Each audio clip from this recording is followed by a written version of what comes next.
Bon, bonsoir tout le monde, merci d'être venu. Le sujet de ce mois-ci, évidemment, est, comme vous pouvez le deviner, est très, très sensible et fondamental, d'après moi. Il y a un vaste débat en ville depuis quelques mois déjà sur l'opportunité du maintien du système politique tel qu'il est actuellement. Certains affirment que le blocage de l'élection présidentielle, qui n'est pas nouveau, il y a eu un blocage similaire en 2016 et à plusieurs autres occasions, que ce blocage du fonctionnement des institutions impose de commencer à réfléchir ou de débattre sur le bon fonctionnement du système actuel, ou bien s'il faut changer de formule, disons. Alors évidemment, l'une des principales formules qui est au centre du débat, c'est un système fédéral. Alors le système fédéral, certains l'appliquent déjà, de facto, comme le Hezbollah, et à part ça, il y a une sorte de système fédéral dans le pays au niveau sociétal, au niveau social. Alors le débat aujourd'hui portera sur le système politique. Monsieur Boustani, vous êtes l'auteur d'un projet de système fédéral que vous avez mis au point d'une façon minutieuse et détaillée. Et Dr Fatfat, vous avez une large expérience en tant qu'ancien ministre, ancien député, du fonctionnement de Taïf. Vous avez vécu Taïf de l'intérieur. Je pense que vous n'étiez pas présent à Taïf, non? Mais quand même, en tant qu'ancien ministre, ancien député, en tant que l'un des pôles du courant du futur, enfin vous étiez l'un des pôles du courant du futur, donc vous avez vécu Taïf de l'intérieur, donc je pense qu'on pourra discuter avec vous de ce système de Taïf, s'il y a des dysfonctionnements, quels sont les dysfonctionnements, et si ce système de Taïf, cette formule de Taïf peut être améliorée, oui ou non, c'est un sujet de débat. Donc je voudrais commencer par M. Boustani. Si vous pouvez nous exposer donc votre projet de formule fédéraliste, carte à l'appui, sans trop évidemment, il faut un peu que le débat ne soit pas trop long, et qu'on puisse donner la parole un peu à tout le monde. Donc voilà, si vous pouvez nous expliquer un peu les fondements, les bases de votre système fédéral. En un mot commençant, merci beaucoup. Merci de m'avoir d'abord, merci beaucoup. Docteur, merci beaucoup. Oui, le projet fédéral, je le porte depuis au moins 2005. J'ai participé à la commission Boutros à l'époque, en ma qualité personnelle, où j'ai mis en place un système électoral qui, plus tard, a été repris sous le nom de l'orthodoxe, c'est la loi orthodoxe. Il est enregistré à la commission sous le numéro 76. Et depuis, donc je réfléchis. J'avais à l'époque l'impression d'avoir fini mon travail. Mais je me suis rendu compte, des gens plus intelligents que moi m'avaient dit, c'est un très bon début. Et en me disant c'est un bon début, j'ai compris que j'avais en fait rien fait. Donc j'ai poussé un peu mon travail sur une vingtaine d'années, 12-13 ans, on and off, pour arriver à quelque chose de relativement bien mûri. Mais tout part en fait du principe. Le principe est qu'est-ce qu'on veut? Qu'est-ce qu'on veut? On est là, il y a des frontières, soi-disant, etc. Qu'est-ce qu'on veut? Mon approche personnelle était de dire on veut vivre les uns avec les autres, en harmonie, en paix, en richesse, en enrichissement personnel. Et c'est probablement et moi, je suis un amoureux de la diversité. Vraiment, j'ai une sensibilité personnelle à l'appréciation de la diversité. L'uniformité me dérange. La diversité, je l'apprécie. Et donc, la question pour moi était comment gérer le problème de la diversité, parce qu'elle apporte avec elle, qu'on le veuille ou pas, la question du conflit, du désaccord, qui, qu'on le veuille ou pas, prend des lignes sur les frontières de la diversité, qu'elle soit sectaire, ethnique, raciale, whatever. Donc, partout où il y a des personnes différentes, il y a des opinions différentes, et qu'on le veuille ou pas, quand il y a conflit, elles vont prendre le tracé, si vous voulez, du fondement identitaire des uns et des autres. La question est comment gérer ce paradoxe de la préservation de la diversité et de la gestion des conflits. C'est vraiment tout le cornerstone, la pierre angulaire de la réflexion que j'ai essayé de mener. Bon, à partir de là, évidemment, je n'ai rien inventé. Tout ce que j'ai fait, c'est un peu lire à gauche et à droite ce qui s'est fait et comment ça s'est fait, etc. Et le projet qu'on va voir en 2 secondes est basé sur des principes. Je vais vous les donner, ce sont 10 principes. Ils sont peut-être moins que 10, mais j'aime bien qu'ils fassent le nombre 10, ça tombe bien. Une dizaine, on va dire. Et donc, c'est quoi ces principes?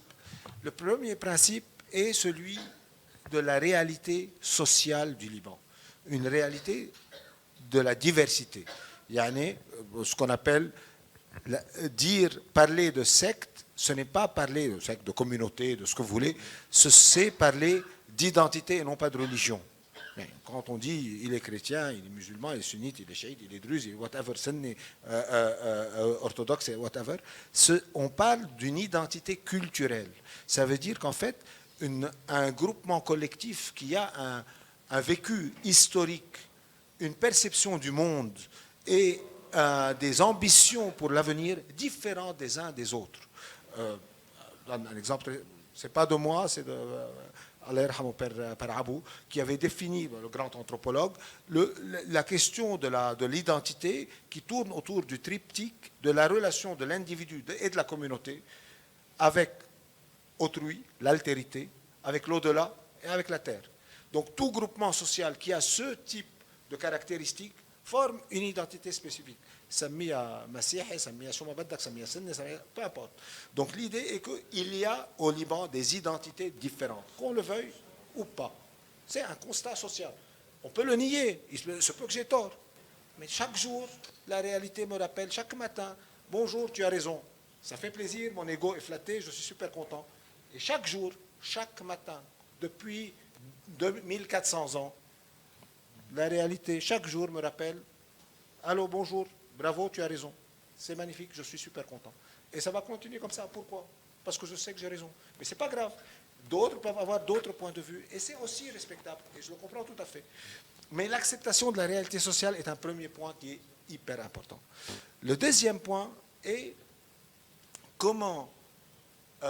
quelle a été la solution trouvée optimale pour la gestion de la diversité dans le monde. La réponse a été trouvée en 1555 à Augsbourg. Cuius regio eius religio. Gouverneur et gouverné doivent être de la même religion. Qu'on le veuille ou pas. C'est une réalité sociale. Pourquoi? C'est la raison pour laquelle Henri IV a dit par il vaut bien une messe. C'est la raison pour laquelle Al-Shahab, qui était sunnite, se sont convertis au maronitisme. Qu'on le veuille ou pas, c'est ce que Max Weber a appelé la légitimité de the right to rule. Il n'y a de légitimité que lorsque le gouverneur et le gouverné appartiennent à la même identité. C'est une réalité sociale. Ça nous plaît pas, c'est pas gentil, c'est pas sympathique. La même identité ou la même religion? Peu importe. À l'époque, c'était religion, mais tout ce que je dis, c'est que la religion n'est que identité. Le fameux mot de Paul Valéry, d'abord dans culture, il y a culte. Et le fameux mot de Paul Valéry ou de Malraux, je pense, qu'est-ce qu'une religion, qu'est-ce qu'une civilisation, c'est tout ce qui s'agrège autour d'une religion. Donc, c'est la même chose.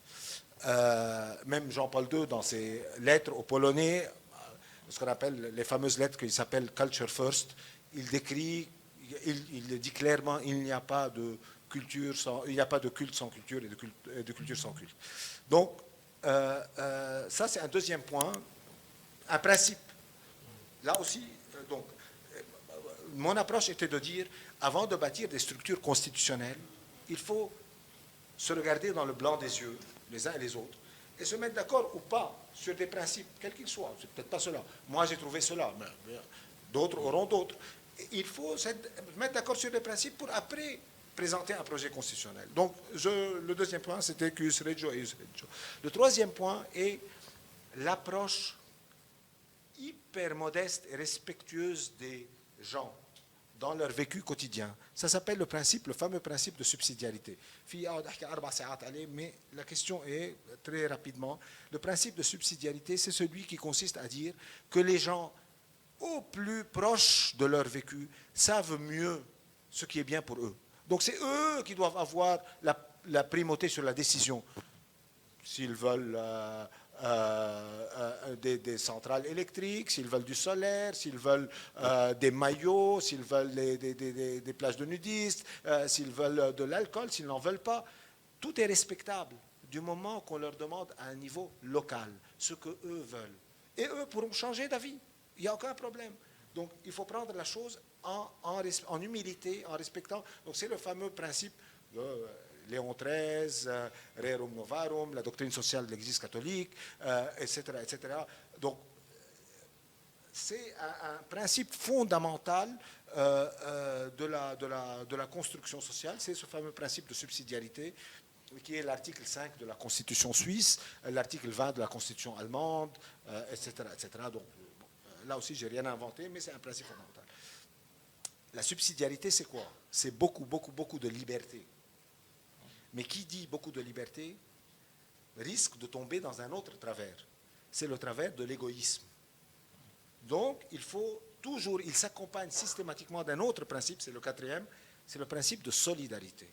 Yani, tu ne peux pas être libre, au sens, on te donne beaucoup de liberté, tu as ta liberté au maximum, et tu ne regardes pas autour de toi, tu es indifférent à ton entourage, etc. Donc le principe de solidarité est un principe qui accompagne la subsidiarité. Et l'un ne va pas sans l'autre. Liberté sans subsidiarité, c'est de l'égoïsme absolu. C'est en fait la guerre de tous contre tous à cause de l'égoïsme des uns et des autres. La solidarité sans la liberté, c'est exactement le communisme. C'est tu es obligé de partager tes richesses, que tu le veuilles ou pas. Donc c'est le communisme. Et il y a entre ces deux extrêmes le libéralisme extrême, exacerbé, nationaliste même, de la subsidiarité d'un côté, et celui du partage forcé de l'autre, qui est la solidarité forcée, qui est le communisme. Donc entre les deux, il y a ce couple subsidiarité-solidarité qui fonde le modèle suisse, par exemple, où quand il y a des structures cantonales qui ont des déficits, elles sont couvertes par les structures cantonales ou même municipales qui ont des excédents. Et c'est un intérêt bien compris entre les partis. C'est que je ne peux pas m'enrichir tout seul. Et c'est une grave erreur de penser que je peux m'enrichir tout seul. Parce qu'en fait, si je pense à pouvoir m'enrichir tout seul, je suis en train de créer ma propre finitude, mon propre déclin. Donc l'idée, c'est très intelligent, c'est de pouvoir dire la croissance, le développement ne peut être que partagé. Donc ça, c'est le quatrième principe. Il s'ensuit quelques principes très rapides. Celui du 3 niveaux de gouvernance, donc le niveau municipal, cantonal, fédéral. Pourquoi est-ce qu'il est important? Parce qu'en fait, l'individu dans le modèle fédéral, il a 3 types d'appartenance. L'appartenance de résidence fiscale. Donc moi, je peux habiter là où je veux au Liban, supposons que j'habite à Tripoli, je vais payer mes taxes à Tripoli, puisque je suis en train de consommer l'infrastructure de la ville. Donc, et je participe aux votes électoraux de tout ce qui concerne la vie politique de la ville. Pourquoi? Parce que s'ils veulent faire passer le métro de ce côté ou de l'autre côté, j'ai mon droit à dire. Je suis citoyen de la ville dans la période où je vis dans la ville. Par ailleurs, j'ai une double appartenance. Donc la deuxième appartenance, c'est au niveau cantonal. Si je suis chrétien, je vote avec le canton chrétien sur les élections législatives. Si je suis sunnite, avec les sunnites, chiite avec les chiites, druze avec les druzes. Donc j'ai une double appartenance, l'une au niveau de ma résidence, et j'ai un rôle politique que je joue dans la démocratie directe par le vote référendaire et l'autre dans la démocratie élective par le choix du conseil municipal. Et j'ai une autre casquette qui est mon identité culturelle, qui touche essentiellement à tout ce qui est ce qu'on appelle soft infrastructure, l'éducation, les musées, la culture, les choix cantonaux, etc. Donc tout cela, le type de sécurité sociale, les pensions, etc., qui sont gérés au niveau cantonal. Et donc j'élis et le Premier ministre cantonal et le Parlement cantonal. Ce Premier ministre cantonal forme son gouvernement qui gère que le canton, et il est présent dans le Conseil présidentiel au niveau fédéral. Le Parlement cantonal devient automatiquement, si on peut voir cette carte, Nicolas, il peut être, s'il te plaît, oui. Ça, c'est une belle schématisation rapide de ce dont... Merci.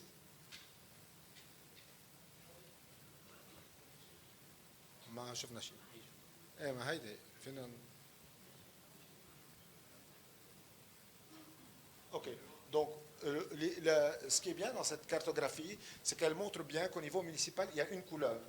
Pourquoi il y a une couleur? Parce qu'en fait, tous les gens, indépendamment de leur citoyenneté cantonale, participent à la vie municipale et votent. Okay? Donc, on a les trois pouvoirs et on a les trois niveaux. Bon, c'est Montesquieu à son plus simple. Puis on passe au niveau cantonal, et là aussi il y a une couleur, mais cette couleur, c'est la couleur cantonale. Il n'y a que les citoyens cantonaux qui participent au vote et qui élisent leur gouvernement cantonal et leur parlement cantonal.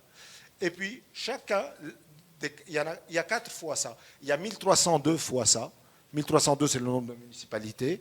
4, c'est le nombre de cantons. Et chacun de ces gens-là va se retrouver ici. Et en rotation, ils deviennent présidents de la fédération. Et les parlementaires deviennent parlementaires ici. Il n'y a pas de nombre, ni de quota requis, quoi que ce soit. Sauf pour les Druzes, parce qu'ils sont hyper minoritaires. Il faut préserver un minimum pour eux. Mais bon, ça c'est à débattre. Et le système juridique aussi. Donc, on a un schéma qui est très sympathique, qui est simple, qui est cohérent, qui est robuste, qui permet à tout un chacun de pouvoir vivre cette double identité libanaise, qui est l'identité, ce qu'on appelle organique, et l'identité contractuelle. L'identité organique, c'est je suis sunnite, chiite, chrétien, druze. L'identité contractuelle, c'est je suis libanais. On a cette double identité, et notre double identité, on la retrouve ici. Le grand malheur du Liban, c'était le moment 1926. Le moment 1926, ça a été un moment ultime dans l'historiographie maronite. Ils ont atteint ultimement le rêve qu'ils ont cherché pendant 1400 ans, mais c'est aussi le même moment, la même seconde du début de la fin de ce qu'ils ont toujours voulu.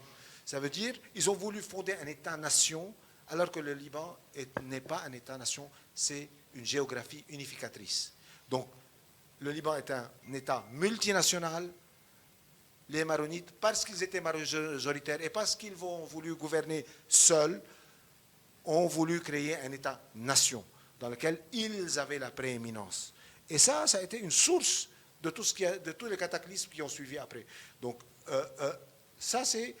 On revient à 1864, un système qui a été pensé par les Metternich, Richard von Metternich, le fils de Clemens, qui est magnifique, qui est bien étudié, qui a donné 50 années de prospérité jusqu'à la Première Guerre mondiale, et qui a été inclusif. Je donne 2 exemples pour parler d'inclusivité. En 2 secondes, 1843-1845, le Qaim Makamiyatain, on appelle ça Shakib Afendi, c'est le protocole Shakib Afendi. Il fait du Liban 2 régions, essentiellement l'une dominée par les Druzes, l'autre dominée par les Maronites. Qui a été le plus véhément opposant à cela? Les orthodoxes. Pourquoi? Parce qu'ils ne voulaient pas être sous la tutelle des Maronites. Et ils ont parfaitement raison. Et c'était une catastrophe. Les minorités enclavées ont créé la fin de ce système. C'est parce que c'était ce qu'on appelle un fédéralisme géographique. Mais en 1864, quand le nouveau système est venu, le protocole 1861, le règlement organique qui est né, les orthodoxes, comme les sunnites, les chiites, étaient pour. Pourquoi? Parce qu'en fin de compte, ils avaient leur contrôle sur leur propre région, canton, etc. D'ailleurs, le canton, c'est l'article 5 et 8 dans le texte qui est écrit en français, il y a le terme canton, etc. Dans notre constitution de 1864. يعني مش عيب ولا غلط ولا مسبة. Donc, je passe rapidement pour ne pas prendre trop de temps. Ça, c'est intéressant. C'est une autre vue de la structure. On a nos 4 cantons, aux structures cantonales. Il y a le citoyen. Donc là, c'est au niveau cantonal, ce n'est plus au niveau municipal. Il élit son gouvernement et son parlement. Les parlements se retrouvent en rouge au parlement là-bas, le parlement fédéral. Les premiers ministres se retrouvent ici, dans le gouvernement fédéral, ainsi de suite. Donc là, on est une autre façon de voir la même chose. Si on peut passer à la carte, ce serait bien. Oui, bon, donc ça c'est une façon de voir, en fait, pas une façon, c'est le Liban réel tel qu'on le connaît. Donc avec on a pris 67% des résidents, pas des résidents, des citoyens de chaque municipalité pour allouer chaque municipalité à une couleur. Le gris, c'est là où il n'y a pas ce 67% décisif. Bon, donc il y a 88 municipalités en gris, mais à part ça, on voit que le Liban est une mosaïque qui est magnifique, qui, à mon avis, il faut préserver. Et la seule façon de préserver le bleu ici, le jaune là, le vert là, le jaune ici, le rouge là, c'est de leur donner à chacun au niveau municipal, par les principes que je viens de donner, leur possibilité de vivre leur identité tout en faisant partie de la structure économique du pays. Alors là, j'arrive à l'avant-dernier principe qui est très important, qui est ce qu'on appelle multi-order scaling up. C'est très simple. Qu'est-ce que ça veut dire? Ça veut dire qu'en fait, une mise à échelle à géométrie variable. Yani, supposons qu'il y a un projet d'assainissement d'eau usée qui est nécessaire ici. Les municipalités, en vert, en bleu, en jaune, en rouge, peuvent, en fait, elles ont toute la liberté, en fait, elles doivent se mettre d'accord entre elles. Et elles décident, si l'une peut le faire tout seule, très bien. Mais si elle ne peut pas, en fait, elle dit à ses voisines, on a besoin d'être 50 000 pour que ce projet fasse sens économique. Est-ce que tu veux le faire avec moi? L'autre peut lui dire non, moi je vais le faire avec d'autres de l'autre côté, ou oui, je veux le faire avec toi. Et donc, en réalité, ce sont à partir des municipalités, elles vont se mettre d'accord indépendamment de leur appartenance cantonale. Donc ça n'a aucun lien avec si je suis dans le canton rouge, vert, bleu ou machin. Au contraire, لأنه الكهرباء ما لها دين والسويج ما له دين والووتر تريتمنت ما له هوية. Ils s'en foutent. Ce sont des gens qui ont besoin d'infrastructures, ce qu'on appelle hard infrastructure. Donc en fait, c'est un système qui par le bas va permettre, et contrairement à ce qu'on appelle aujourd'hui les associations de municipalités, qui est un nombre figé, ou essentiellement d'une même couleur. Ici, le nombre est variable. Yani, on est à 4, on va faire un terrain de football. À 10, on va faire une usine de traitement d'eau usée. À 20, on va faire une usine d'électricité. It's all a matter of scaling up. And I scale up and down dépendamment du projet par projet, où je m'associe avec ces gens-là pour un projet, avec ces autres-là sur un autre, etc., etc. Donc l'idée de dire, c'est que cette flexibilité, c'est pour ça que ça s'appelle mise à échelle, à géométrie variable. C'est une puissance dans l'activité économique, et elle force notamment le principe de solidarité, puisque ces gens-là vont devoir négocier entre eux, se mettre d'accord entre eux, se mettre à niveau les uns avec les autres pour créer des projets d'infrastructure communs. Donc, c'est hyper puissant, c'est exactement l'opposé du régime actuel, et je pense que ça donnerait de très bons résultats. Bon, Démocratie directe, mais bon, je passe. Bon, merci, M. Boustani. Docteur Fatfat, d'abord deux choses. Est-ce que vous avez un commentaire sur ce que M. Boustani a dit? Un, deux. Oui, je voudrais seulement savoir Oui. c'est quoi les couleurs, ça correspond à quoi? Ok, mais vous venez justement de dire là, il y a 2 minutes, que les orthodoxes n'étaient pas d'accord. Nous sommes à 18 confessions. Nous sommes un pays à 18 variables. Et même chez les musulmans, il y a les alaouites aussi. Donc ça d'abord, il y a un grand problème. Deuxièmement, c'est un très beau patchwork, mais je crois que c'est une source de conflit interminable. Nous vivons déjà un conflit tel que ce qui se passe entre l'Azerbaïdjan et l'Arménie, c'est pour une zone qui devait être un peu fédérée d'une façon ou d'une autre et qui cause des guerres depuis au moins 40 ans, 35 ans maintenant. Donc, à mon avis, je peux répondre, si vous voulez, par le texte. Je préfère, parce que j'ai mis des points sur ce que c'est une fédération, sur ce que c'est un État-nation auquel je crois. Je reste à croire une État-nation. Moi, je crois que déjà, au début du XXe siècle, quand le patriarche Chouaïek rêvait de ce Liban, il rêvait d'un État unifié. Il rêvait d'un État unifié, démocratique et viable dans un Orient qui est vraiment en ébullition permanente. Et, bon, est-ce que ça revient à 1400 ans ou ça revient à l'an 1500 à 500 ans? Je crois que nous revenons à notre époque. Il faut vivre notre époque, trouver les solutions qui nous conviennent pour les moments qui nous conviennent. Donc il faut rechercher les vrais problèmes. Je suis médecin, je préfère faire un diagnostic et trouver le bon traitement de la maladie qui se pose à nous. Parce que sinon, on peut toujours chercher dans l'histoire une issue quelconque ou une solution à un problème qui est déjà dépassé ou loin d'exister. D'abord, quelle est notre identité? Bon, ce n'est pas par hasard qu'on a eu pas mal de conflits, parce que je crois que l'image idyllique de ce Liban revendiqué ou rêvé par le patriarche a subi pas mal de contraintes dues à l'évolution politique régionale, surtout depuis la création d'Israël, et aussi à la politique, à la manière de gérer la politique locale libanaise, la manière dont la politique libanaise a été pratiquée, sans vision stratégique. Et ça, c'est un très, très grand problème. Alors, on est maintenant dans une situation que beaucoup de Libanais considèrent ingérable et invivable. Alors, que faut-il faire? C'est ça la question. Est-ce qu'il faut aller vers une décentralisation, il faut aller vers un fédéralisme, ou il faut aller vers un séparatisme? Il y a des gens même qui parlent de séparatisme en sous-entendant autre chose. Le grand drame, à mon avis, de ce pays est la méconnaissance de l'autre. C'est-à-dire, il y a une absence de volonté à se retrouver. Et ça, c'est dommage. Chez beaucoup de Libanais, dans toutes les confessions, dans toutes les régions, dans tous les partis politiques, chacun préfère vivre dans son îlot social ou confessionnel, créant son propre histoire de son Libanais. C'est un Libanais à part. Chacun croit. À mon avis, il y a au moins 10 ou 12 Libanais différents, et pas seulement 4.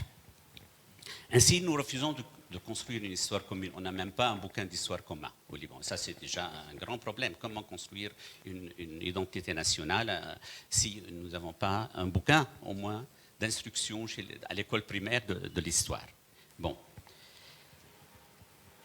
Je suis peut-être un peu sévère en disant que, parce que nous refusons de construire seuls les Libanais ou les gens au Liban qui ont vraiment expérimenté ce que c'est le vivre ensemble, qui sont capables, qui connaissent la valeur de ce message, qui est un message de paix, de progrès et surtout de liberté. Parce que la diversité est un grand message de liberté et c'est ça l'identité au départ du pays dans cette région. Et si le Liban continue d'exister, je crois que pour ce message de liberté. Déjà depuis 1958, ensuite en 1975, le séparatisme n'a jamais trouvé un avis favorable. J'essaie de répondre au postulat que j'ai avancé. Chez la majorité des Libanais, au moins officiellement, publiquement. Parce que c'est ni faisable, ni viable. Pour beaucoup de raisons liées à la région, liées à ce monde arabe dans lequel nous vivons, au moins par intérêt économique, comme un peu être européen. Parce que je crois que si nous revenons à l'identité de l'ADN, vous allez être étonné de savoir, probablement, à mon avis, la communauté la moins arabe au Liban, sur le plan identité ADN, c'est la communauté sunnite. Par exemple, je prends Akkar. Ouais. À Akkar, c'est des Kurdes. C'est des anciens Kurdes, la famille Mrabi. À Tripoli, c'est très amusant. Vous allez trouver la famille de Guise, la famille de Blize, la famille Charmant, qui sont des descendants des croisés. Et ainsi de suite, parce que c'est des ports, c'est des citadins qui ont été en contact avec beaucoup d'envahisseurs, beaucoup de passages et de présence. Donc, c'est pour ça que le séparatisme exige des identités géographiques bien définies et la même conception philosophique, autre que la religion, pas seulement la religion, le vécu, la façon de vivre. Vous savez, excusez-moi, mais moi je crois qu'entre un Beyroutin de Ras Beyrouth et un Beyroutin de Ashrafi, il n'y a pas tellement beaucoup de différences. Par contre, un Beyroutin de Ras Beyrouth et un Libanais de Donnier, mais il y a énormément de différences sociales, économiques et de conjoncture, et même sur le plan de l'approche humaine. Bon. Un Beyroutin sunnite et un... Je parle de sunnite. Sunnite. Je parle de sunnite entre oui. Ras Beyrouth et Donnier ou Akkar. Les différences sont énormes dans la méthode de pensée. Donc, ce n'est pas une même identité philosophique même. C'est une croyance religieuse liée à beaucoup de facteurs historiques, de facteurs de pouvoir qui sont passés par là. En 89, il y a eu, après 15 ans de guerre civile, il y a eu 100 000 morts, 200 000 blessés, 1 million d'expatriés, mais des chiffres, à mon avis, à prendre avec précaution, parce que nous sommes un pays où les chiffres sont souvent un point de vue et pas une réalité. Pour tout. Pour s'en sortir, il y a eu les accords de Taïf. Bon, c'est quoi Taïf? C'est juste 9 pages. Écrit en gros, quelques articles. À mon avis, c'est des pages constituantes que très peu de Libanais ont pris le soin de lire. L'idée principale, c'est d'un pays unifié, souverain, définitif et arabe, parce que ce sont nos intérêts. Ce n'est pas par appartenance religieuse ou génétique.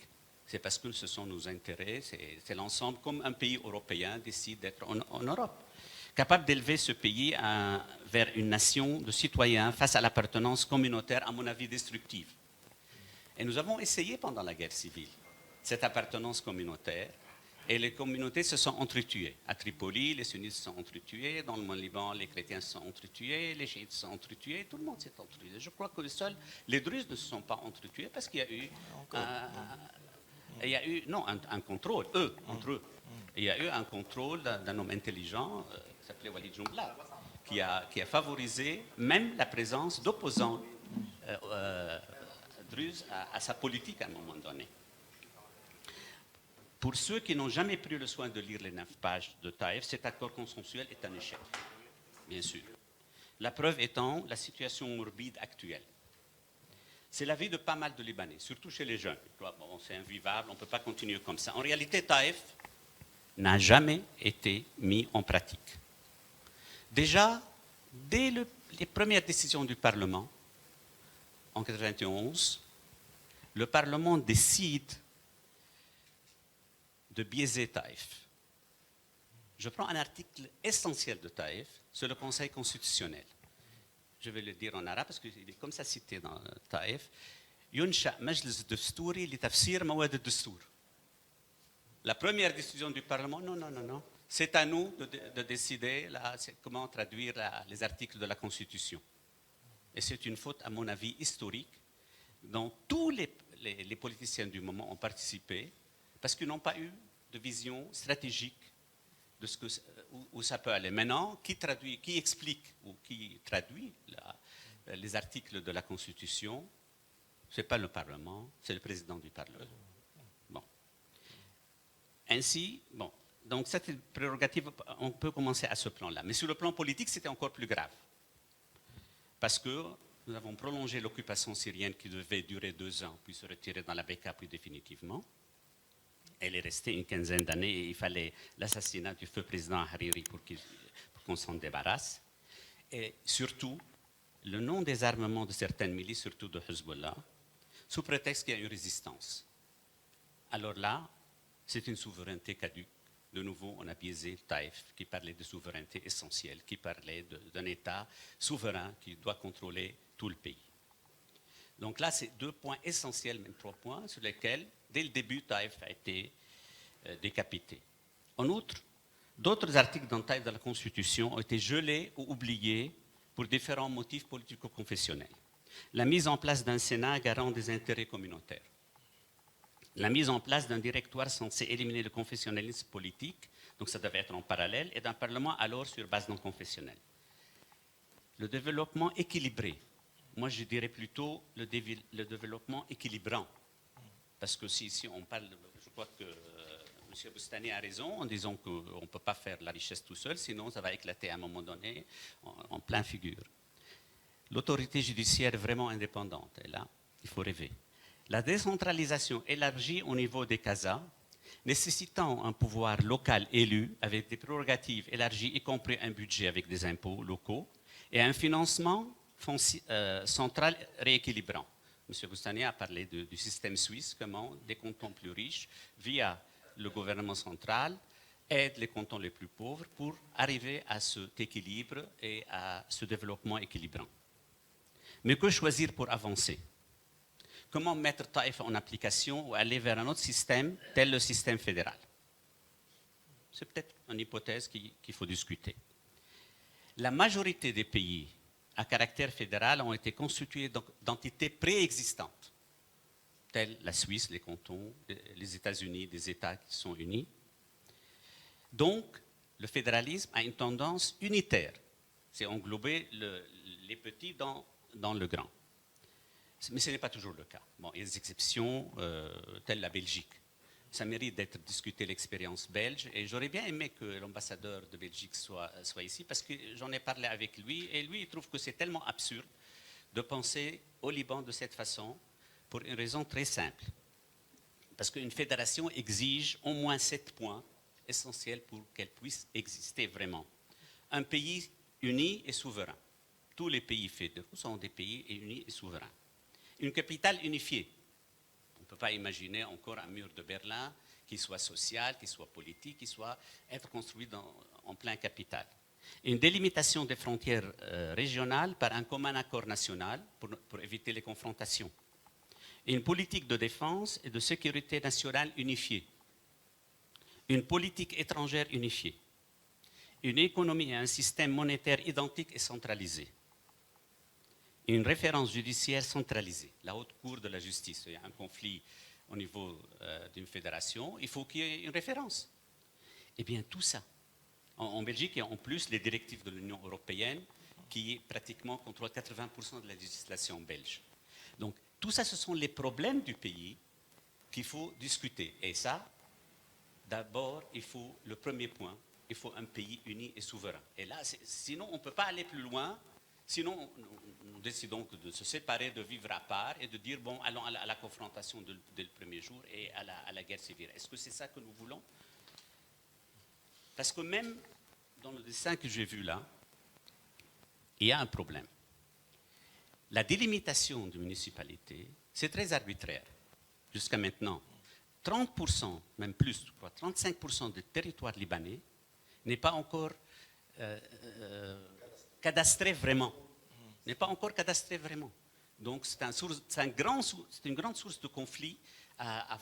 Nous vivons tous les mois de juin, juillet, un problème entre Pchari et Deni à propos de ce problème.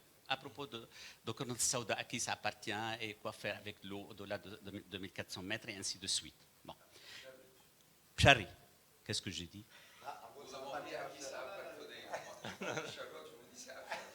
Moi, en tant que Libanais, je demande que ça soit cadastré, on verra. Ça, c'est un grand problème. Comment faut-il penser pour ce Liban? Quelles sont les principales distorsions qui nous régissent actuellement? Une souveraineté délabrée par la présence des milices armées illégales, surtout le Hezbollah. Un système économique impossible à gérer par la contrebande illégale, mais il y a aussi une contrebande légale au niveau de l'importation, parce qu'il y a beaucoup d'importations qui sont exemptées de taxes sous différents prétextes. ce qu'on appelle les NGO à utilité publique. Et alors, il y a pas mal de... Par exemple, si vous voulez acheter du marbre, maintenant, à Ashrafiyeh, ça coûte $100, par exemple, le mètre carré de ce genre d'art. Si vous allez à 5 km, ça vous coûtera $50. Et pourquoi ça? Mais c'est de la contrebande légalisée. Et ça, c'est un problème auquel nous sommes affrontés tous les jours. Et ça va être la même chose au niveau d'une fédération. Une armée et des forces de l'ordre, actuellement, nous devons le reconnaître, noyautées politiquement et confessionnellement. Et ça a été démontré. L'armée a été complètement inefficace quand la capitale a été envahie en 2008 par le Hezbollah et les derniers jours par les manœuvres du Hezb au sud. Une politique étrangère unie impliquant le pays dans tous les conflits régionaux imposés par les choix du Hezbollah sans tenir compte de la vie des autres Libanais. Donc si on n'a pas une économie, pas une finance, pas une justice commune, pas des frontières définies, comment on peut faire une fédération? Et bien sûr, un système juridique complètement à la solde du politique. Et quand il faut, on trouve quelqu'un qui va menacer un juge ou le paralyser ou le mettre à l'écart et le recours de temps en temps à la justice militaire. Enfin et surtout, parce que ce n'est pas cadastré, l'impossibilité d'un accord national sur les frontières à fédérer, des régions fédérées, sans violence et sans source de confrontation future. Tel que, par exemple, ici, là, il y a quelque chose sur la carte, ce n'est pas facile à gérer. C'est le Casa de Jebel, où actuellement, il y a, au niveau de la population, pratiquement le quart de la population est chiite.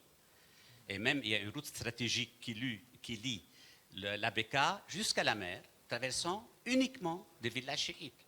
Donc, c'est même un problème majeur qui risque de se poser dans toutes les autres régions. Mais là, c'est tellement évident, tellement flagrant, qu'il faudra en parler. Sinon, nous allons créer des systèmes du Haut-Karabakh comme à répétition. Donc, je vais passer. À mon avis, c'est pour soi un projet fédéraliste dans ces conditions utilisoires. Parce que au départ, le projet de séparatisme est générateur d'une nouvelle guerre civile et la disparition du pays. Mais le système fédéral, il faut toutes ces préambules que nous n'avons pas. Que faire? Est-ce qu'on dit, bon, ça va, on continue comme on est? Non. Parce que ce qu'on a est vraiment, excusez-moi le terme, mais c'est de la merde. On n'en arrête pas de couler vers le fond de l'enfer. À mon avis, la première chose, la priorité, c'est de recouvrer notre souveraineté. Ça, c'est essentiel. De mettre en application Taïf au complet. Et ça, c'était la revendication du patriarche Sphère. Il dit, avant de juger Taïf, mettez-le en application. Ça n'a jamais été mis en application. Et ça doit être fait au complet et en même temps. Parce que c'était un contrat très équilibré, comme il est dans les textes, pas comme il a été dans la pratique. Et là, il faut aller... J'ai cité tout ce qu'il fallait. Restauration de la souveraineté, au moins par le contrôle des frontières et l'abrogation de la contrebande légalisée. Une véritable politique de développement équilibrant. Une décentralisation élargie prévue par Taïf. Mais tout reste chimérique. Sans la construction d'un État souverain, seul autorisé à utiliser la violence pour appliquer la loi, il faut démilitariser toutes les milices en imposant une et même loi à tous les Libanais. C'est des Libanais, il faut leur imposer. Et la véritable bataille que certains, dont moi, désignent, dont je fais part, désignent par une bataille de la troisième indépendance parce que je suis convaincu qu'il y a une occupation de ce pays par la politique, même militaire, par la présence du Hezbollah. Et c'est un terme juridique acceptable, même acceptable par la Croix-Rouge internationale, acceptable même par le Conseil de sécurité, que quand il y a une milice qui est à la solde d'un État tiers, cet État tiers peut être considéré comme occupant. Ce n'est pas une chimère. Et moi, j'entrevois déjà un premier lueur, un premier pas sérieux, la déclaration des 31 députés. En fait, ils sont 32, parce qu'il y a un député qui n'est pas venu signer, mais qui est d'accord. Il a fait ça, il a fait une annonce. Bon, on va me dire c'est très peu, 33 députés, 32 députés. Seulement, pour rappel, en 2004, on nous considérait comme des fous, les 29 députés qui demandaient le retrait des Syriens du Liban. Eh bien, 6 mois plus tard, l'armée syrienne était en dehors du Liban. Donc c'est faisable, il suffit de chercher l'unité nationale, chercher, regrouper ces gens au lieu vraiment. Moi je crois vraiment que nous pouvons faire un État-nation, que nous avons un État-nation, que beaucoup de Libanais croient en ce Liban et veulent être des citoyens tout en gardant leur religion comme dans beaucoup de pays du monde. Il y a une multitude. en Australie, il y a 56 religions connues et légalisées, et légales. Et je vois l'exemple anglais récent. Moi, je ne suis pas d'accord de dire qu'on peut avoir un président seulement s'il est un dirigeant seulement de la même confession. Regardez ce qui se passe en Angleterre, c'est ahurissant. Londres, elle a un chef de municipalité qui est musulman, ils ont un premier ministre qui est hindouiste, et ainsi de suite. Et pourquoi ça marche? Ça peut marcher. Ça peut marcher quand on a un État-nation où les gens sont des citoyens. Mais et pour ça, il faut une vision stratégique d'unité nationale que nous avons acquis à plusieurs reprises. Nous l'avons acquis en 1943, nous avons eu notre indépendance. Nous l'avons acquis en 2005, nous avons eu notre indépendance. Donc ce n'est pas une chimère ou une illusion, c'est faisable. Et je crois que nous sommes appelés à faire cela. Merci. Alors, pour résumer, Dr. Fatwa, je voudrais résumer en posant une question.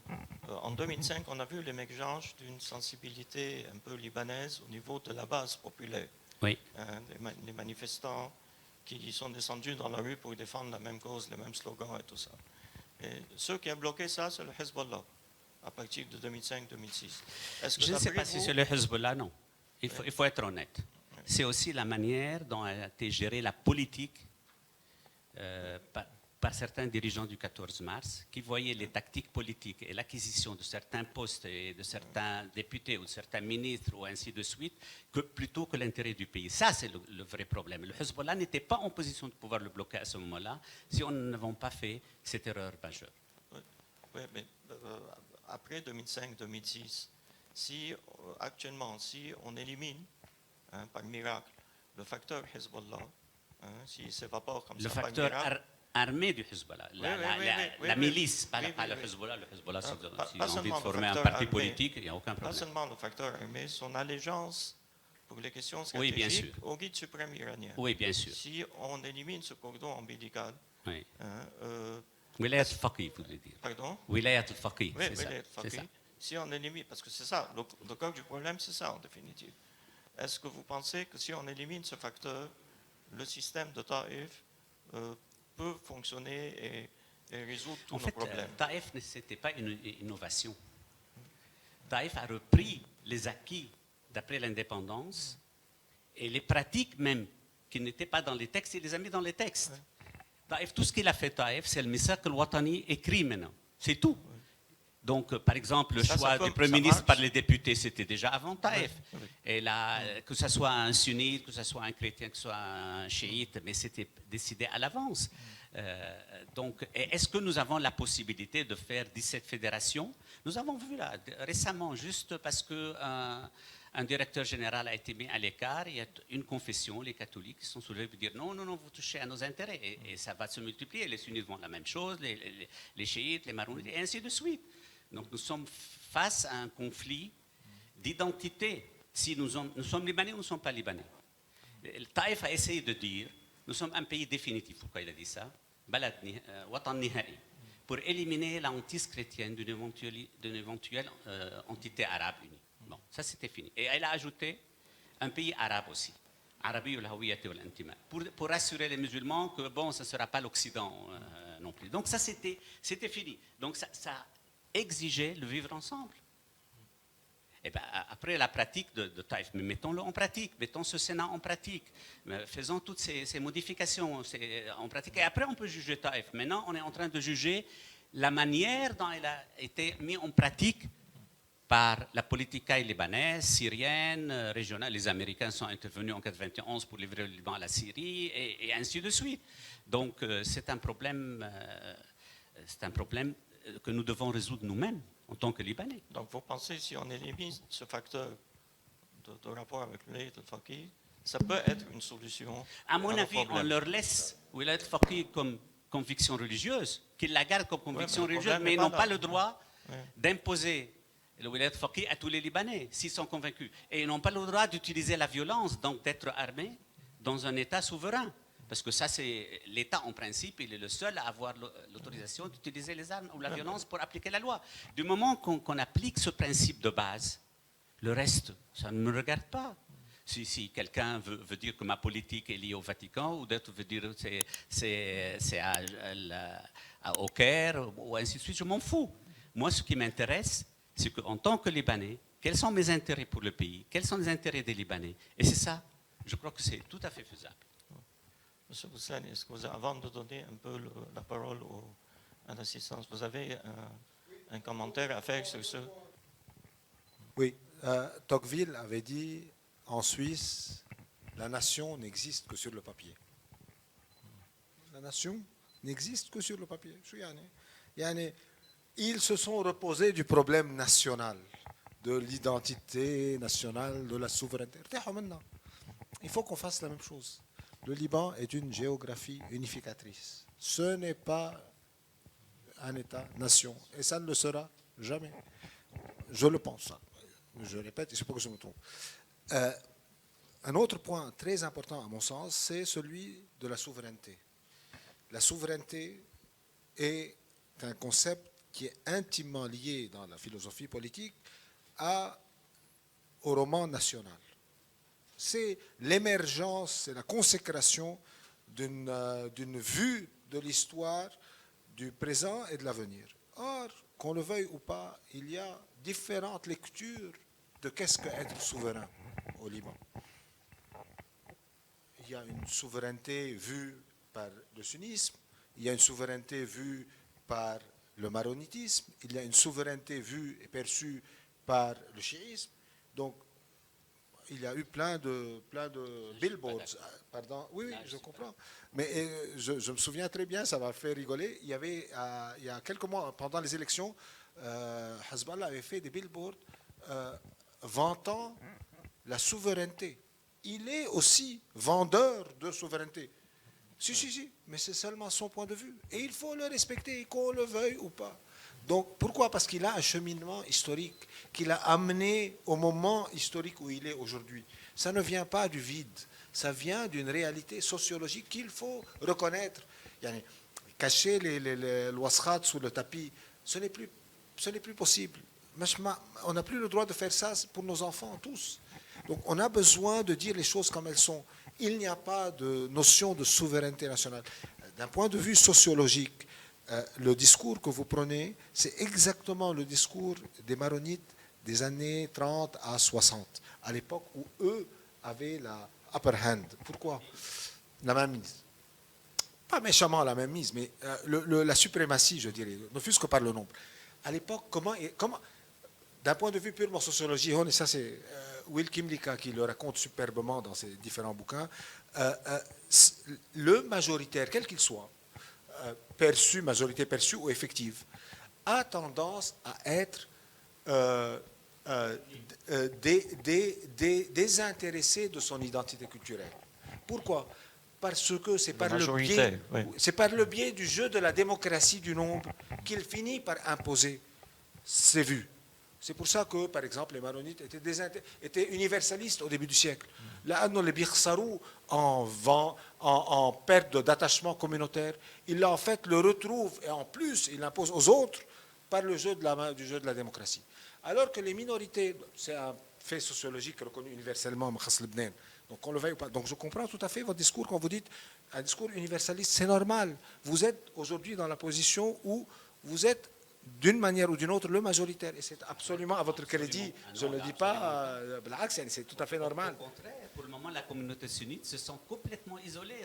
Oui, je comprends, c'est un moment. Donc, au contraire, moi je pense en tant que Libanais. Oui, mais c'est ce que je dis. C'est que vous pensez en tant que Libanais parce qu'aujourd'hui, vous avez le luxe de penser. Et c'est normal. Oui. Fut un temps où les maronites se sont dit on va penser en tant que Libanais. Pourquoi? Parce qu'en fait, quelque part, in the back of their mind, ils savaient qu'en raisonnant en tant que Libanais, ils imposaient leur volonté aux autres. Et c'est normal, c'est pas grave. C'est un fait sociologique. Donc, on raconte rien de. Mais qui est en état maintenant d'imposer sa volonté aux autres pour le moment. Il y a un seul parti qui est capable d'imposer. Mais exactement. Mais c'est pas les, tout c'est à pas, fait, tout à fait, tout à fait. c'est pas les gens qui pensent comme moi. Non, je comprends. Tout ce que je parle de l'histoire longue, pas de l'histoire momentanée. Donc, tout ça pour dire que la notion de la souveraineté est une notion très, très difficile. Mais attention. Nous sommes d'accord que la souveraineté, il y a quand même des principes sur lesquels on peut être tous d'accord. C'est le contrôle des frontières, c'est la politique étrangère, c'est la politique monétaire, et c'est des choses qui nécessitent un État souverain. À part ça, après, quelles sont les options politiques de chacun? Mais pourquoi est-ce que ça nécessite un État dit souverain? Je suis un souverain. Souverain, ça veut dire qu'il peut contrôler au moins les choses essentielles de la vie des gens, c'est-à-dire l'utilisation de la force, les frontières contrôlées, des lois équilibrées pour tous les citoyens. C'est ça. C'est pas plus que ça. Il ne faut pas beaucoup plus que ça. La liberté d'opinion, que le Hezbollah pense qu'il est souverain parce qu'il il se bat contre Israël. Bon, je n'ai rien contre. Non, je comprends. Mais de mon point de vue, la souveraineté est cantonale. La souveraineté est cantonale. Ça veut dire que la notion de...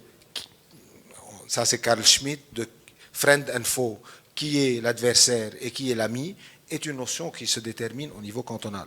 Est-ce que ces messieurs-là, ce sont des héros ou ce sont des traîtres? Est-ce que ce sont des alliés ou des ennemis, etc.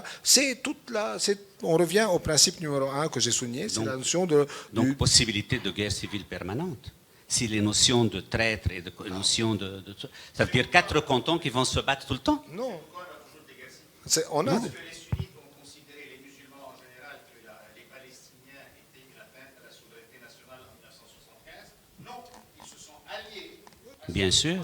Oui, alors donc pourquoi? Parce qu'ils ont fait une bêtise en tant que Libanais? Parce qu'on n'a pas la même conception de la souveraineté nationale. Non, je ne crois pas. Est-ce qu'une armée américaine dans les régions chrétiennes ferait une atteinte aux chrétiens? Pas du tout, ils seraient ravis.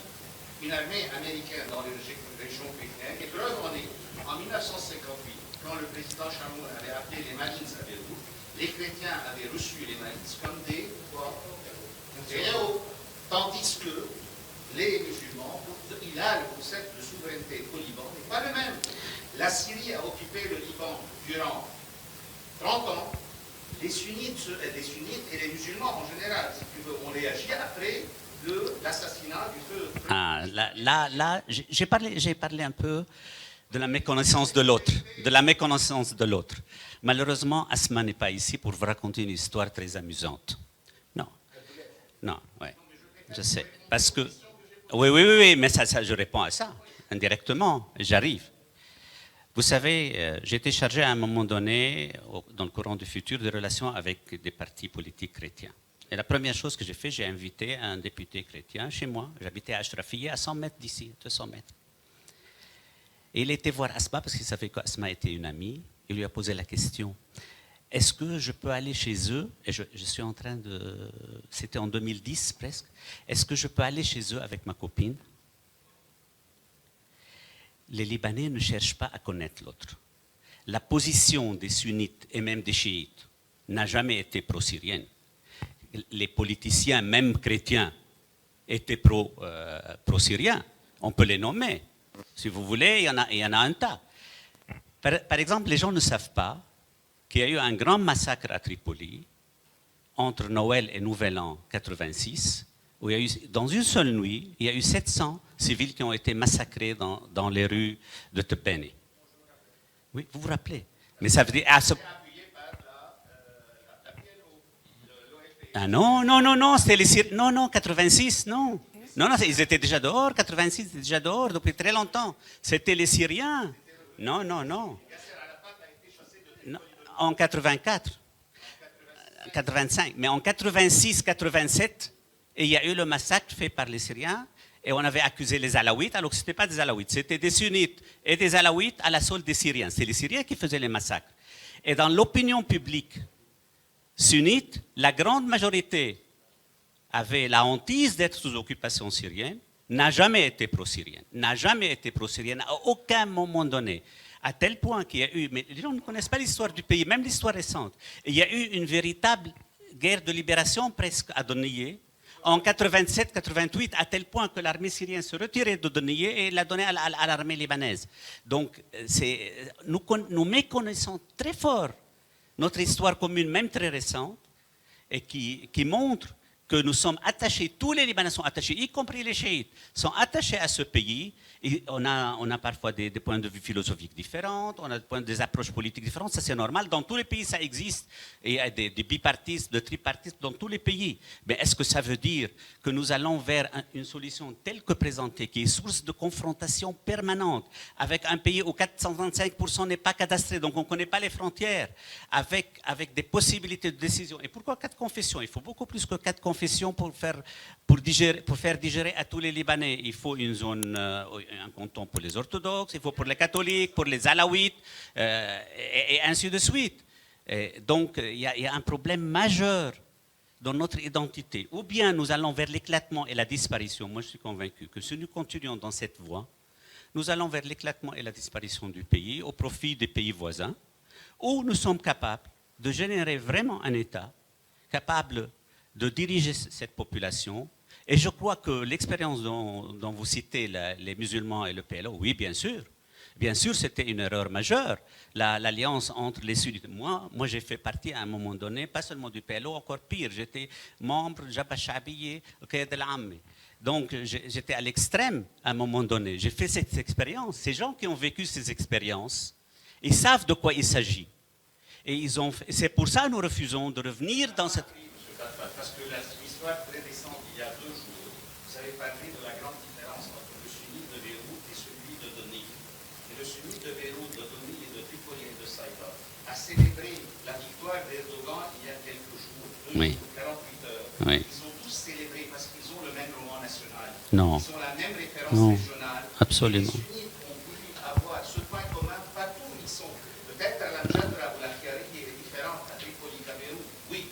Mais Non. l'appartenance et l'allégeance, si tu veux, à la victoire d'Erdogan en Turquie était commune chez les sunnites. Ça, c'était très mal. Excusez-moi.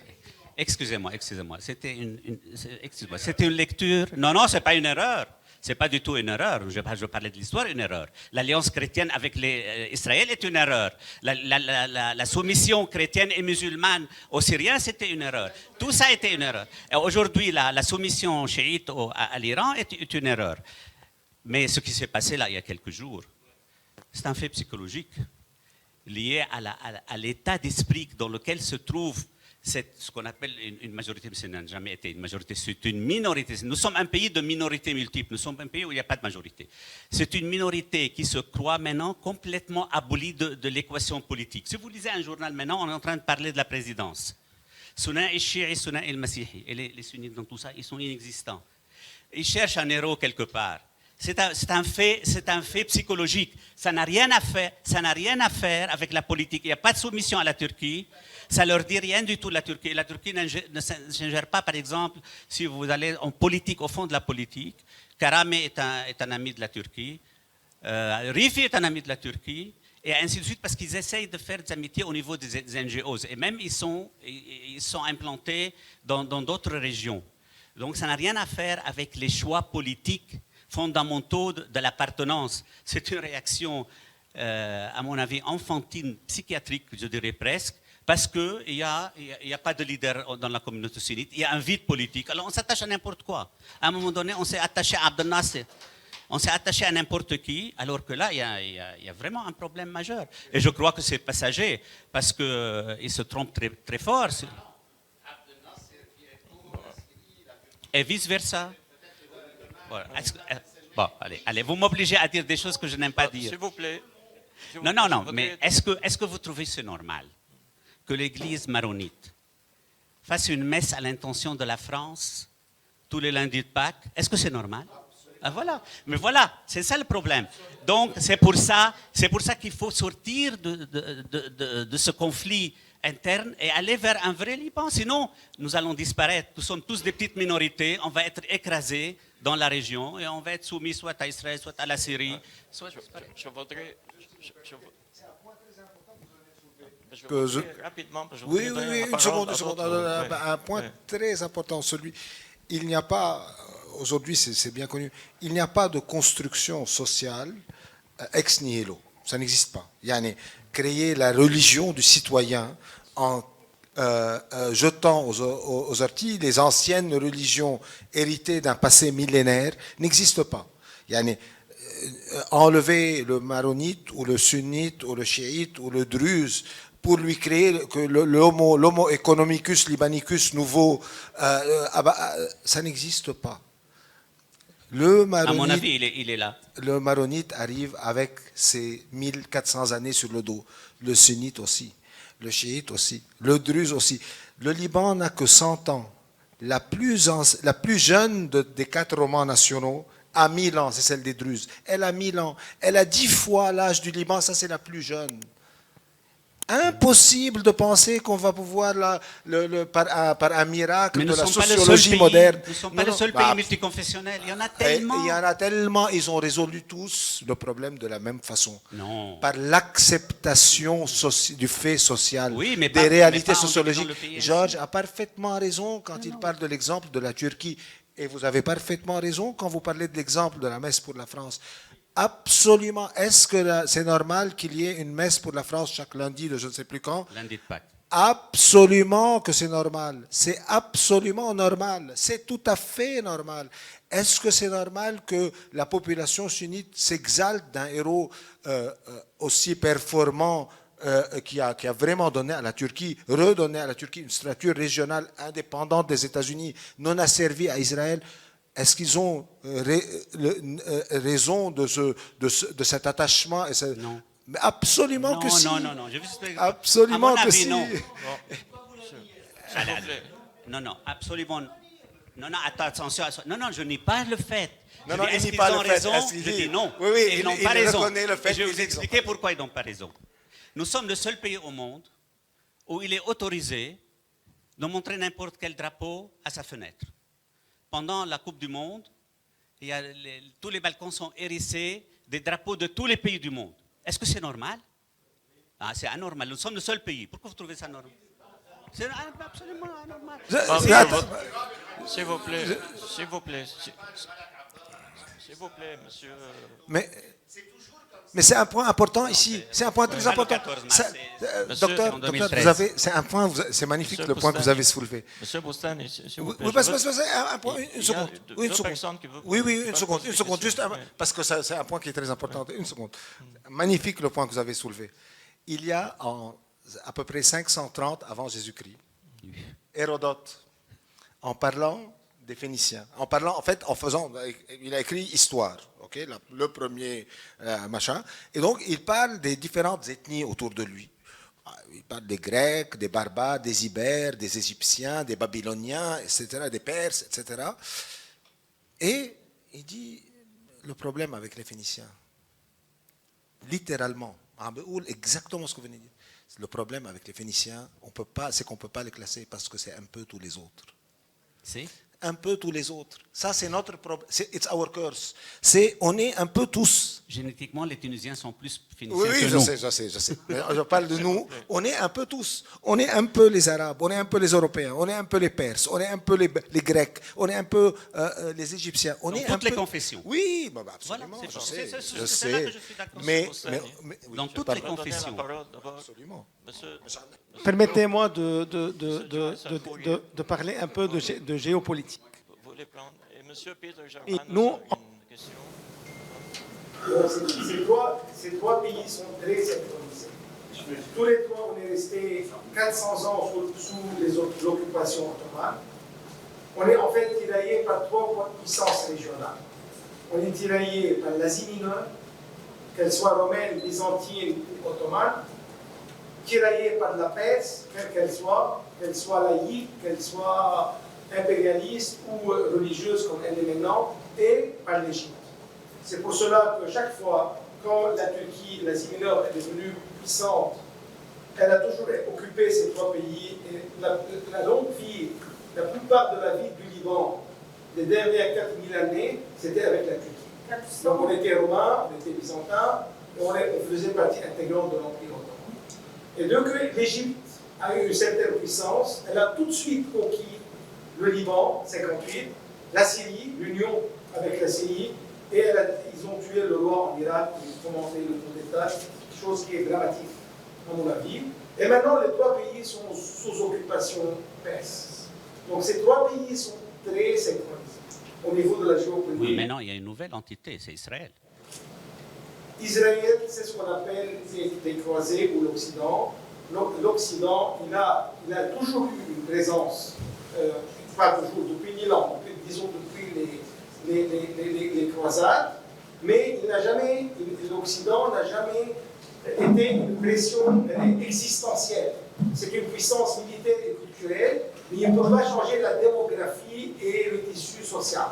Donc même Israël maintenant, avec toute sa puissance, elle est l'État le plus puissant, et qui est à mon avis une projection de l'Occident, même sur les Palestiniens, elle n'a pas un danger existentiel. Les trois pays qui ont un danger existentiel et démographique, économique, etc., sur les pays du Proche-Orient, sont ces trois pays que j'ai nommés, qui sont extrêmement puissants par rapport à eux. Ça, c'est au niveau de la géopolitique. Donc ces trois pays sont très liés et n'arrivent pas, comme les pays du Golfe, ou comme les Turcs, ou comme les Perses, ou comme les Égyptiens, à monter leur sécurité nationale. Okay? On a la même équation, et à mon avis, le même destin. Je ne suis pas un adepte de ça, mais je donne Comment c'est en train de fonctionner? Alors, en ce qui concerne les chrétiens, à mon avis, le problème intermusulman, les sectes entre les musulmans, ça c'est un problème à part. Le problème des chrétiens, il est grave. À la fin du XVIIIe siècle, les chrétiens au Proche-Orient étaient 24% de la population, ce qui est énorme. On parle d'une bonne partie de la Turquie, en Syrie, ils étaient très présents. À la fin de l'ère des Mamelouks, ils avaient presque disparu. Contrairement à ce que tous les historiens maronites écrivent contre les Ottomans étaient au niveau religieux très ouverts. Ça, c'est mon avis. Et ce qui prouve qu'ils étaient très ouverts, c'est que la démographie chrétienne est montée de 4 à 5% jusqu'à 24-25% à la fin du XVIIIe. Après, les choses vont commencer à changer parce qu'il y a eu l'intervention européenne dans les affaires de l'Empire ottoman et ça a créé des problèmes. Maintenant, en ce qui concerne le Levant, durant la Première Guerre mondiale, les chrétiens ont presque disparu de la Turquie. On connaît tous le drame. Avec l'invasion iranienne de l'Irak, les chrétiens ont presque disparu de l'Irak. Ils étaient très actifs et très pesants en Irak. Avec la guerre civile en Syrie, ils ont presque disparu de la Syrie. Il faut dire que presque 80% de la population chrétienne syrienne, il y a aussi des sunnites qui ont, mais il y a un problème, ils ont presque disparu de la Syrie. Et au Liban, ils sentent qu'ils sont sous pression de disparaître. C'est pas quelque chose qui n'est pas réel. Il y a un problème extrêmement important et dangereux qui ne s'est même pas passé durant 400 ans de règne ottoman. Donc, je voudrais donner la parole à M. Raïs Al-Khouri.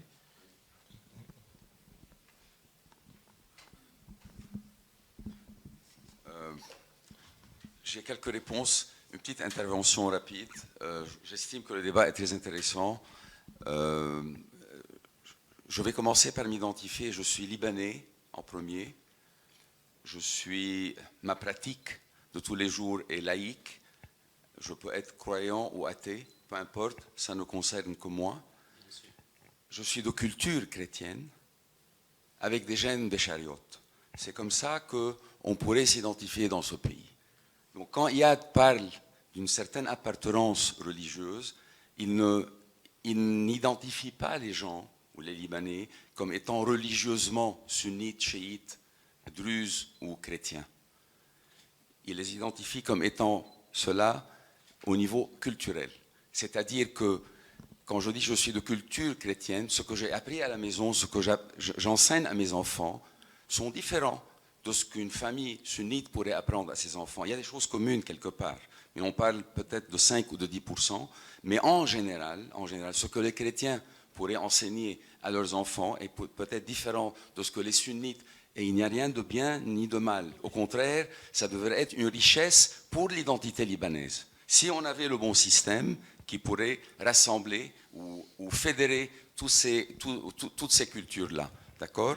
Donc, l'appartenance n'est que culturelle, parce que ça a à voir avec Petit Papa Noël, Frère Jacques, ou d'autres chansons, ou Salam Fermande de l'autre, et c'est tout à fait leur droit et leur liberté à chacune de ces communautés, de ces groupes culturels, de pouvoir exercer leur particularité à leur façon.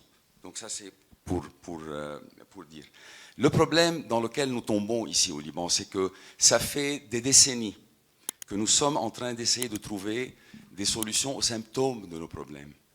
Et on n'a jamais osé regarder l'origine de notre problème, ou de nos problèmes. Les problèmes, qu'ils soient au niveau corruption, au niveau électricité, au niveau représentation parlementaire, judiciaire, et ainsi de suite. Et je vais citer mon ami Iyad qui dit « Un hôtel, c'est pas un voleur, il est chrétien. Il faut commencer par l'autre. » Et donc, cette appartenance, et même quand on parle des juges, Marjaï ici, pour ne pas dire dinier, l'ad el-fleni. Donc, qu'on le veuille ou pas, nous pratiquons tous les jours. C'est pour cela qu'il dit, c'est pas par arrogance, il est loin d'être arrogant, que chaque matin, quand il se réveille, il se regarde dans le miroir et dit j'ai raison. Parce que nous pratiquons. Combien de fois par jour nous écoutons à la radio, dans les médias, nous lisons dans les journaux, même quand on est à table, en train de déjeuner ou de dîner, chiites, sunnites, druzes, et on en a marre avec ça. D'accord? Donc je vais vous dire que nous, en tant que quand nous avons regardé l'origine de nos problèmes, on s'est rendu compte que l'origine de nos problèmes était un pouvoir politique centralisé, et Taïf n'est qu'un amendement de 43 qui a été un amendement de 26. Donc il faut regarder la réalité, c'est que la première gaffe qui a été faite, c'était avec les chrétiens, les maronites en particulier, avec la France. Pourquoi? Parce que sortant d'une mutasarrifia dans laquelle cette montagne libanaise contenait à peu près 81% de chrétiens, dont 60 étaient des maronites, et les maronites pensant qu'ils avaient gagné et qu'ils allaient maintenant mettre en place un pays à eux, qu'ils pourraient contrôler, ils ont, avec l'aide d'un pays qui est très centralisé, jacobiniste, jusqu'aux os, d'accord, les Français ne pouvaient pas penser ou réfléchir décentralisation. Ils ne pouvaient penser ou réfléchir que centralisation. Donc, ils nous ont prêté leur Troisième République, et les chrétiens, les maronites en particulier, pensant qu'ils allaient créer leur État-nation à eux, d'accord, ils ont monté un système centralisé et présidentiel en plus. Donc, le début de nos problèmes avait commencé en 26. Passons outre jusqu'en 43, parce qu'on était sous dominance française. Les chrétiens ont influencé ce pays, qui est le Liban, de 43 à 75. 32 ans. On ne va pas citer 58, 69, 73, les altercations, ce qui s'était passé entre chrétiens et musulmans, d'accord, pour des raisons politiques. Il y avait pas mal de musulmans qui étaient de cette position aussi. Oui, certainement. Mais je dis, en tant qu'influence, c'était un système politique centralisé et présidentiel. Le président avait tous les pouvoirs. Dans l'exercice, c'était différent. Rachid Karam et Atakaf, le président n'osait même pas le mettre de côté et choisir quelqu'un d'autre. On sait ce qui s'est passé avec Amin Hafez dans le temps. Malheureusement, on s'est entretué de 75 à 90, puis arrive l'ère sunnite avec feu Rafi Hariri, Allah yarhamou, de 90 jusqu'en 2005. D'accord? C'était une période économique, ainsi de suite. Donc, on sentait l'influence sunnite. Puis, il y a eu l'assassinat de feu Rafi Hariri. 2006 jusqu'à aujourd'hui, c'est l'influence chiite. Donc, encore de 90 à 2022, 32 ans. Le dénominateur commun à ces deux périodes, au début chrétienne, 43-75, et maintenant, c'est un système politique centralisé, qui, par le biais duquel, quand une de ces communautés qui forment ce pays prend le pouvoir, de facto, sans le vouloir, va exercer ses particularités. Et peu importe si ces particularités sont mauvaises ou bonnes, peu importe. Les autres communautés sont en train de protester, de se sentir lésées et mises à l'écart. Et c'est ce qui se passe aujourd'hui avec Taïf. Donc, il faut, si on accepte, et je pense que nous acceptons tous, que nous sommes un pays multiculturel, d'accord? Nous sommes un pays multiculturel. En regardant le monde entier, il y a 26 pays dont le régime est fédératif dans ce monde. Et tous ces pays-là, chacun a son système fédéral, mais ce qui est commun à tous ces pays-là, ils sont tous des pays multiculturels à leur façon. D'accord? Ils sont tous des pays multiculturels à leur façon. Donc, pourquoi? Parce que chaque peuple ou les citoyens de ces pays-là s'assoient ensemble, ils vont s'asseoir ensemble et dire, voilà, nous sommes de cette variété-là, comment est-ce qu'on peut vivre ensemble en paix et en prospérité? Essayons de trouver une constitution, parce qu'une constitution se doit d'être le reflet, le miroir de la structure sociale d'un pays. Et ce n'est jamais le contraire. Nous, ce qu'on a fait jusqu'à maintenant, c'est d'emprunter aux Français et aux autres des constitutions, et on a dit aux citoyens, allez-y, mettez-les en application. Ça ne marche pas. Ça ne marche pas. C'est le contraire qui devrait se faire, et je reviens au principe de subsidiarité. On commence par le bas. Pour simplifier, vous voulez savoir si les fermes de Cheb'a sont syriennes ou libanaises? On va aller demander aux habitants de Cheb'a. Vous vous sentez quoi, comment? Est-ce que vous vous sentez syrien ou libanais? Ce n'est pas à nous de décider à leur place s'ils vont être syriens ou libanais. C'est des fermes, il n'y a pas d'habitants. C'est à eux de décider, de dire, nous nous sentons syriens, donc les fermes de Cheb'a seront syriennes, ou nous nous sentons libanais. Dans ce cas-là, on devrait justifier... C'est un fédéralisme centrifuge. Parce que Je n'importe suis qui pas peut arrivé- sortir. je ne suis pas arrivé au Il suffit centre. d'une municipalité Oui. de dire, moi je veux être chypriote, on peut aller... quoi faire? Je veux vous dire, Nicolas,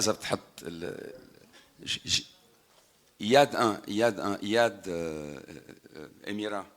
Ça va, je prends juste 2 minutes encore, pas plus. Parce que je dois répondre à deux points soulevés par M. Fatfat qui sont importants.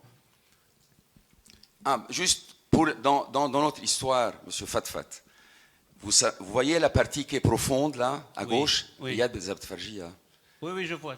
Mutasarrifi Jabal Lebnan. Oui. D'accord?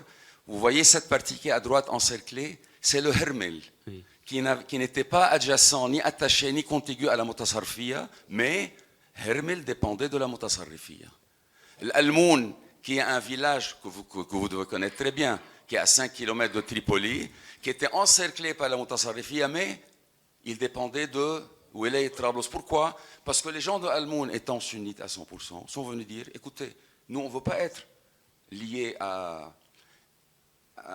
la Mutasarrifia, nous on veut dépendre de ces gens-là, et c'est leur droit.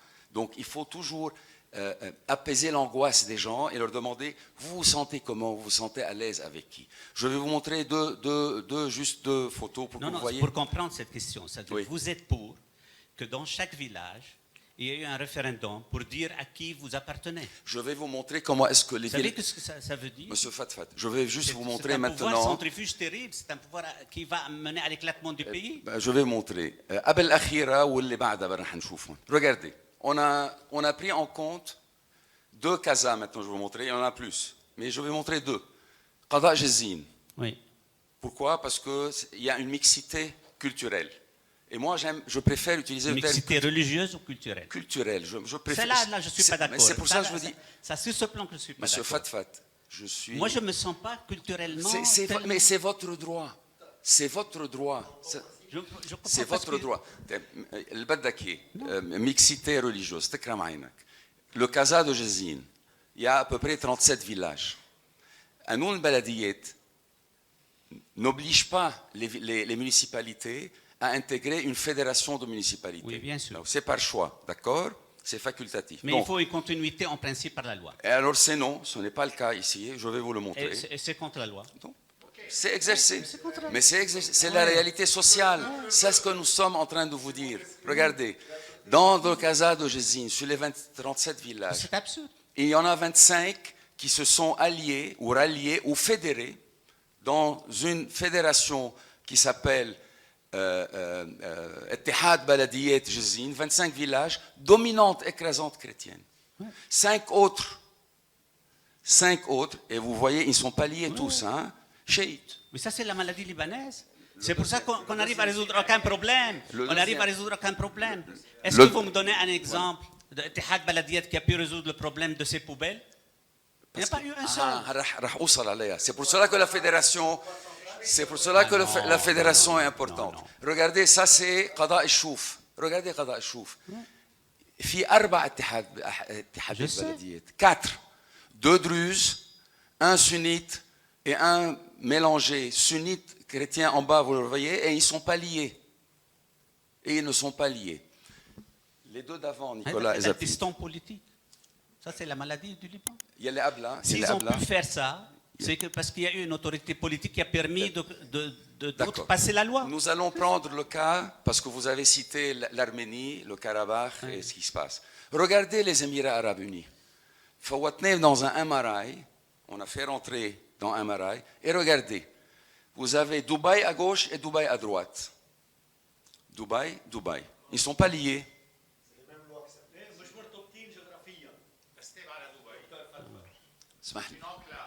Regardez. Ça c'est Ajman, ça c'est Ajman, et ça c'est Ajman. Ça c'est Fujairah, ça c'est Fujairah. Ça c'est Dubaï, ça c'est Dubaï. Le slide اللي بعده إذا بتريد. La Suisse, le canton de Vaud, le canton de Fribourg qui est colorié et le canton de Berne. Dans Vaud, vous voyez ces villages? Ils ne sont pas attachés à Fribourg, mais elles dépendent de Fribourg. Voilà, ça c'est des catholiques, ça c'est des protestants, et c'est la réalité. C'est comme vous allez faire au Liban avec les protestants, regardez, les orthodoxes. Regardez. J'ai une réponse à ça. Nous avons 10 000 km². Non, mais oui. Non, vous savez, ils sont 6,2 millions de Suisses, nous sommes 5,7 millions de Libanais. Oui. On n'est pas très loin. Donc, ce n'est ni question de nombre, ni question de géographie. Si, c'est une question d'histoire. Je vais vous raconter une dernière histoire, si vous permettez. Je vais conclure ici. Non, c'est intéressant. J'ai rencontré un monsieur suisse dont je tairai le nom. Nous étions ensemble. Georges était avec moi. En novembre 2022. Pas en 1860, novembre 2022, qui connaît très bien le Liban, il revient régulièrement. Il vient du canton de Valais. Le canton de Valais, c'est un canton catholique francophone. Dans la discussion, parce qu'on a passé 1h30 avec lui. Je suis suisse, monsieur. Oui, d'accord. Oui, il y a une petite minorité d'Allemands. Mais on parle de 85% de catholiques on lui posait les questions pour voir leur structure, pour la comparer à notre constitution, pour voir si on est loin ou pas. Et à un moment, je lui dis, vous devez être proche des gens de Genève. Non. Il me dit non. Mais je lui dis, mais vous êtes tous deux francophones. Et sa réponse était très simple. Ah oui, mais non, eux, ils sont calvinistes protestants, nous sommes catholiques. D'accord? Nous parlons de novembre 2022. Un Suisse cultivé d'une finesse incroyable. Il ne parlait pas de religion. Il est athée. Je lui ai posé la question. Il ne parle pas de religion, il parle de culture. Donc ça, ce sont nos réalités. C'est quoi la culture? Et sur le point orthodoxe, malheureusement, au fil des 100 ans ou de 200 ans, on n'a pas pu développer ou créer une nation libanaise. Mais essayons de créer un pays libanais. Essayons de créer un vrai pays. Mais par contre, la seule nation qui s'est développée culturellement, c'est une nation chrétienne. Parce qu'aujourd'hui, culturellement, il n'y a pas de différence entre un orthodoxe ou une maronite ou un catholique. Il n'y a pas de différence. Pour simplifier, si une dame, une jeune demoiselle de 24 ans... Vous ne suivez pas les nouvelles contre un ministre et un... Alors là, vous parlez politique. Là, vous parlez politique dans un pouvoir central. Je voudrais, pour terminer, donner la parole au général Hetti. La dernière question. Allô. Vous avez mentionné tous les deux, ma question, ce n'est pas une question, c'est plutôt une tentative d'éclaircissement. Vous avez mentionné tous les deux une politique nationale de sécurité et de défense. Vous en avez parlé vous-même aussi, vous l'avez mentionné dans les 7 points que vous avez évoqués. Des finances et tout ça. Voilà. Je dois tout d'abord préciser à tous les auditeurs que une politique nationale de sécurité et de défense n'est pas seulement exclusivement dédiée à la défense dans ce sens qu'elle inclut des chars, des avions, des fusils, des hommes, une armée. Elle est plutôt inclusive, elle met en jeu et en harmonie tous les pouvoirs qui sont dans une nation pour la défense de cette nation. Je dis défense politique, défense juridique, défense militaire, sécuritaire, action diplomatique, utilisation de la diaspora libanaise, l'utilisation des médias, tout ça, il est mis en harmonie pour la défense. Ayant dit ça, vous avez dit dans votre discours, vous avez parlé à un moment donné, et là c'est le point que je veux démontrer dans ma petite intervention, que Taïf n'est pas bon. Taïf, contrairement à ce qu'on dit, ce n'est pas parce que Taïf n'a pas été appliqué que Taïf n'est pas bon. C'est parce que Taïf, on n'a jamais essayé de faire quoi que ce soit avec Taïf, parce qu'on ne peut pas faire quoi que ce soit avec Taïf. Vous avez parlé de 2008, l'armée libanaise qui était totalement inefficace. Pourquoi l'armée libanaise était totalement inefficace en 2008? Parce qu'il n'y a jamais eu, depuis, disons, 1991, au moins, je ne vais pas parler auparavant, parce que contrairement à ce que tout le monde pense, avant la guerre civile, avant 1975, l'État libanais avait une politique nationale de sécurité et de défense. L'armée avait une stratégie. Elle avait défendu. Avant 69. Elle avait défendu le Liban plusieurs fois. Ben, je n'y étais pas, j'étais un simple civil, un adolescent. C'est en 69 qu'il y a eu le problème. En 69, les accords du Caire. En 72, quand les Israéliens ont attaqué, l'armée avait une stratégie, il avait une doctrine d'emploi des forces qu'elle a bien utilisée. Mais on ne va pas faire une longue histoire. Revenons. Pourquoi l'armée était totalement inefficace? Parce qu'il n'y avait pas de politique nationale de sécurité et de défense. Il n'y avait pas de stratégie nationale de sécurité et de défense élaborée par le Conseil suprême de défense. Il n'y avait pas une stratégie nationale de défense élaborée par le ministère de la Défense. Et il n'y avait pas une stratégie nationale militaire élaborée par l'armée elle-même. Mais comment voulez-vous qu'un soldat puisse planifier sans un minimum de consistance dans la politique de défense, sans parler de son inexistence? Non, vous savez très bien que l'armée s'est retirée 24 heures à l'avance. Pardon? L'armée s'est retirée de Beyrouth la veille. L'armée? Qu'est-ce que ça veut dire? Elle s'est retirée la veille. Donc, oui, mais parce attendez, qu'elle est noyautée politiquement. Pourquoi elle s'est retirée? Je voulais dire, tous les pouvoirs au Liban sont noyautés. Le pouvoir judiciaire, le pouvoir militaire, le pouvoir sécuritaire, le pouvoir politique, tout est noyauté parce qu'il n'y a pas d'esprit de cet attachement à ce pays. C'est ça le problème. C'est pour ça que je parle de souveraineté. Pourquoi il n'y a pas d'esprit? C'est pour ça que je parle de souveraineté. C'est ça l'essentiel. Docteur Fatfad, pourquoi il y a tout ça?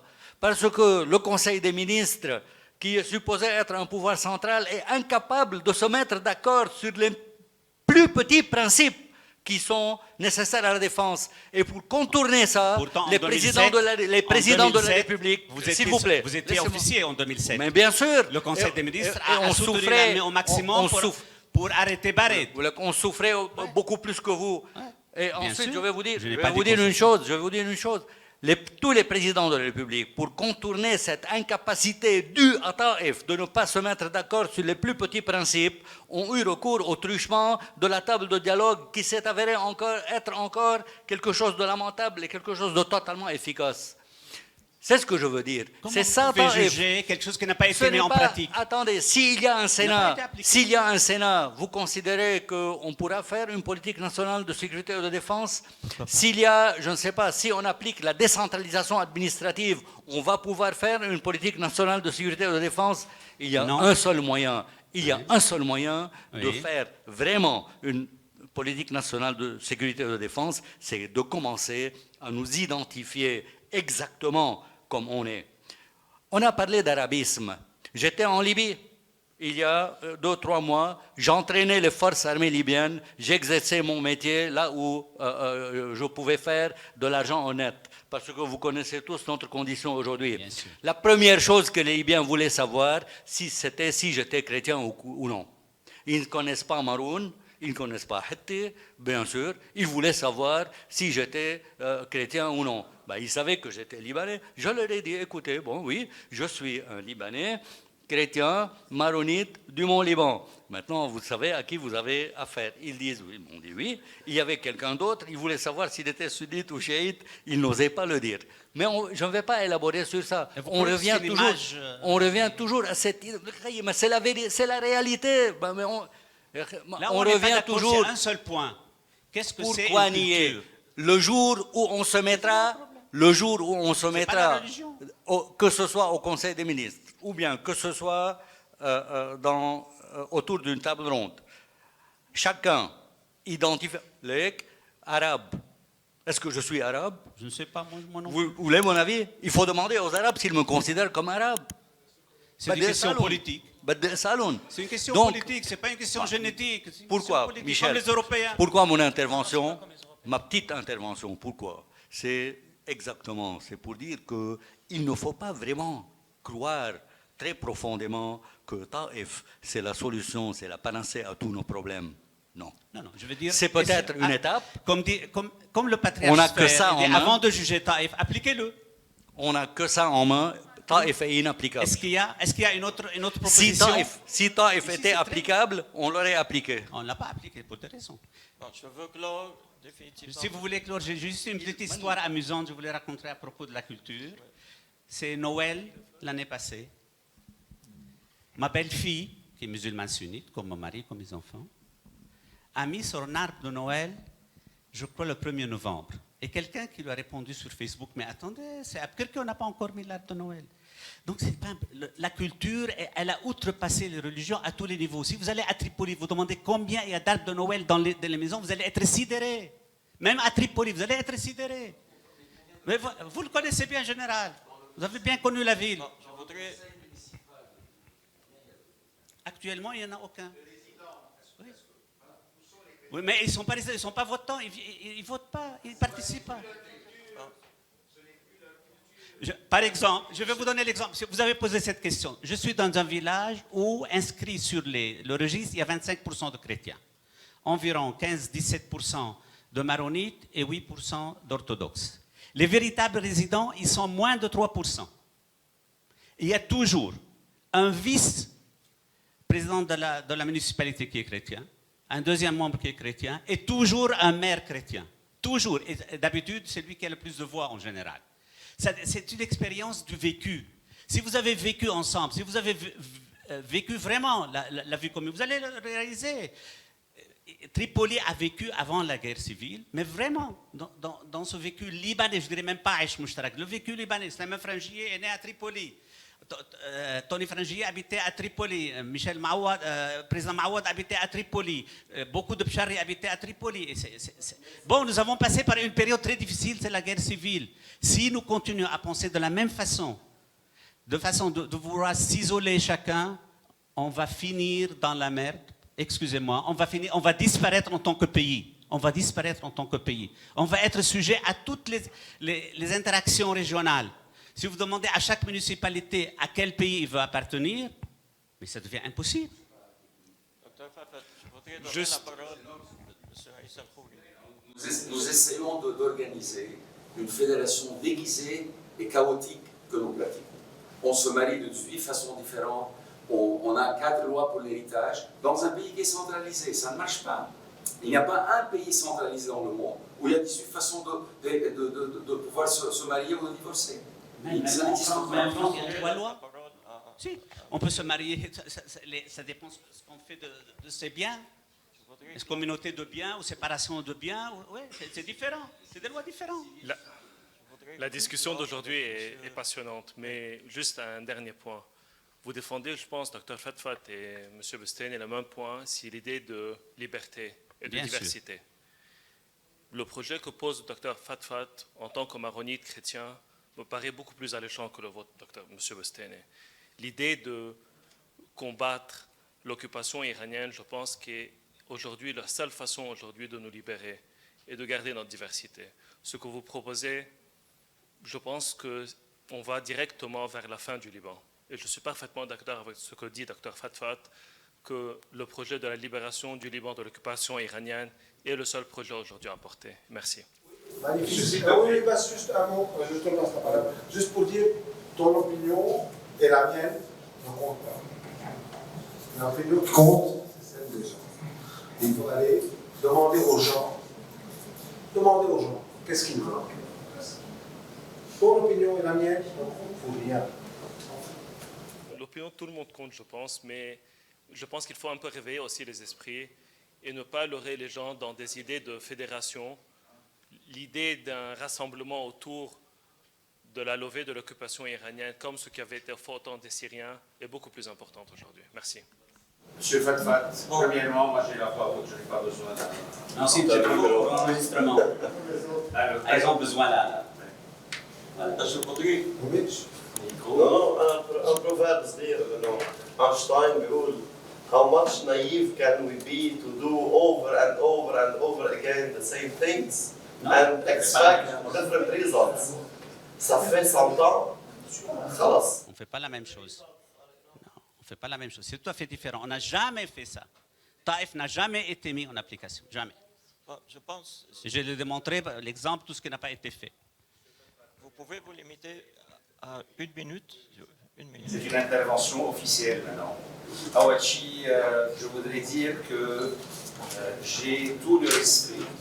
J'avais toujours une admiration à ta personne en tant que politicien et dans les positions politiques. Si on est là aujourd'hui, on n'est pas là en tant qu'ayant deux projets différents. Nous avons tous les deux, si tu veux, le souci d'avoir une solution dans ce Liban que nous aimons. Juste en tant que réponse à monsieur, aujourd'hui tous nous sommes en train de dire que le problème c'est le problème du Hezbollah. Et ma question est... Ce n'est pas le problème du Hezbollah, c'est le problème des armes du Hezbollah. des armes en dehors de l'autorité officielle. L'occupation iranienne. En dehors de l'autorité Est-ce officielle. que le problème du Liban a commencé avec le Hezbollah et avec les armes du Hezbollah? Et est-ce que si on va en finir avec ce qu'on appelle l'occupation iranienne, c'est fini, les problèmes du Liban vont être résolus? Vous avez parlé d'Israël. En 1920, il n'y avait pas encore Israël. Mais les musulmans libanais ont refusé le Grand Liban. Et ils avaient raison. Et ils avaient raison. Parce que ce Grand Liban ne représentait pas leur identité. Aujourd'hui, il y a une chose importante. Heureusement qu'ils n'ont pas été vers la Syrie. Ils auraient été massacrés maintenant. Heureusement ou pas. Heureusement pour eux. On parle de quelque chose d'historique. Donc il n'y avait pas Israël. Le problème existait. Donc aujourd'hui, il y a une chose qui est très importante. Et j'ai dit ça, Joe m'a rappelé de ça, c'est que depuis que je suis né, j'ai 58 ans aujourd'hui, à chaque fois que je vois un débat télévisé, il y a une question qui se répète depuis Saïf Salam et Pierre Chemaïl. Hier même, il y a quelques jours, je l'ai vu à la télé. Aïe, Lubnan Nouri. On n'est pas arrivé durant 103 ans à pouvoir définir ce Liban avec toutes les têtes, c'est libanais, c'est chéni. Pourquoi on ne peut pas le définir? Parce que c'est impossible de définir ce Liban. Parce que le Maroni, le chrétien... Non, parce qu'il n'y a pas une nation, madame. Il y a des peuples qu'on a voulu intégrer dans une nation. Les chrétiens, principalement les Maronites, ont créé cette nation où on a créé des héros et tout ça, avec les Rahbéni. On a créé une nation qui n'existait pas et qu'on a timbrée d'une façon chrétienne. Les musulmans avaient le droit de refuser cette nation en 1969 parce qu'ils se sentaient lésés. Saïf Salam en 1969 وقتها مشوا مع اتفاق القاهرة مشوا مع الفلسطينيين. صايب سلام مش اللي عملوا اتفاق القاهرة قائد الجيش. اللي عم نقوله مش هون الموضوع بس كانوا معه مش مهم ينعملوا مش مهم ينعملوا مين مضيف دكتور فتفت مش مهم ينعملوا ما انطرح على مجلس نواب حياته. المهم مين كان مؤيده من الشعب ومين كان ضده. وقتها طرابلس قامت كلها بمظاهرات قبل امضاء اتفاق القاهره موجودين هول الدوكيمونات. اليوم في شغله اساسيه معهم حق كان صائب سلام كان يقول الغبن عند المسلمين، اليوم في احباط عند المسيحيين سمعناه من 15 سنه، ما كان عم اليوم عند السنه اليوم عند السنه عند الشيعه عند الشيعه لانه الشيعه حاكمين. ليش السنه مغبونين اليوم؟ ليش الشيعه مغبونين اليوم؟ لانه الشيعه ما قلت مغبونين، قلت محبطين. سي ديفيرون، سي تري ديفيرون. انا برايي كل اللبنانيين مغبونين، مش السنه المغبونين، كل اللبنانيين مغبونين. وقت في مشكله بطائفه هذا مشكله بكل الطوائف. Oui, mais c'est le. Non, الشيعة مش عارفين لا غبن ولا اليوم ابدا. اليوم لا. C'est ce que je voulais. Et puis en fin de compte, l'ADN n'est pas une identité. Bien sûr. L'identité, c'est le vécu. Bien sûr. Donc c'est ça, parce que ça s'est passé à un moment donné. Donc l'ADN n'est pas important. Oui, bien sûr, bien sûr. Merci beaucoup, absolument, avec tous mes respects. Bon, le débat peut s'éterniser durant toute la nuit. C'est un grand débat, mais nous avons voulu au moins initier ce débat. Je pense que c'était important pour clarifier un peu les choses.